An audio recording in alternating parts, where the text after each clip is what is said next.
ఒక చిన్న గ్రామంలో రాము అనే పేదవాడు ఉండేవాడు. అతని జీవితం రోజూ సంపాదిస్తే గానీ గడిచేది కాదు. ఉదయం లేవగానే సైకిల్పై కూరగాయ బుట్టలు పెట్టుకొని గ్రామంలోకి అమ్మేవాడు. ఒకరోజు తెల్లవారుజామున భారీ వర్షం మొదలైంది. ఆకాశం నల్లని మేఘాలతో నిండిపోయింది. రోడ్లన్నీ బురదమయమైపోయాయి. రాము తన చిన్న గుడిసెలో కూర్చొని ఈరోజు బయటకు వెళ్ళకపోతే పిల్లలకు భోజనం ఎలా పెట్టాలి అని ఆలోచించాడు. వర్షం కురుస్తూనే ఉన్నా తడిసిన పాత రెయిన్ కోట్ వేసుకొని కూరగాయ బుట్టలు సైకిల్పై పెట్టుకొని బురద రోడ్లలో సైకిల్ తొక్కుతూ వెళ్ళాడు. చాలాసార్లు జారిపడ్డా మళ్ళీ లేచి ముందుకు సాగాడు. మధ్యలో పాల డైరీ దగ్గరికి వెళ్ళి పాల ప్యాకెట్లు తీసుకున్నాడు. చేతిలో చిన్న గొడుగు, సైకిల్పై కూరగాయలు, మరోవైపు పాల ప్యాకెట్లు.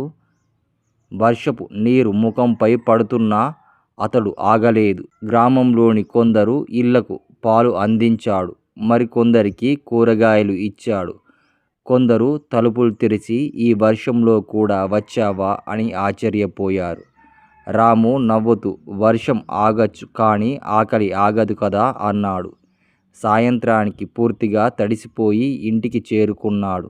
ఆ రోజు సంపాదన చాలా తక్కువే.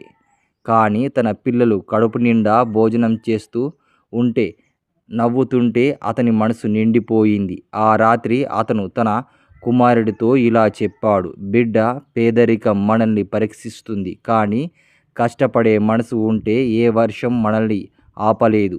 నీతి: జీవితంలో కష్టాలు, వర్షాలు, అడ్డంకులు వస్తూనే ఉంటాయి. కానీ బాధ్యత కోసం కష్టపడే వ్యక్తిని ఏ పరిస్థితి కూడా ఓడించలేదు. నిజమైన సంపద డబ్బు కాదు, కష్టపడే తత్వం.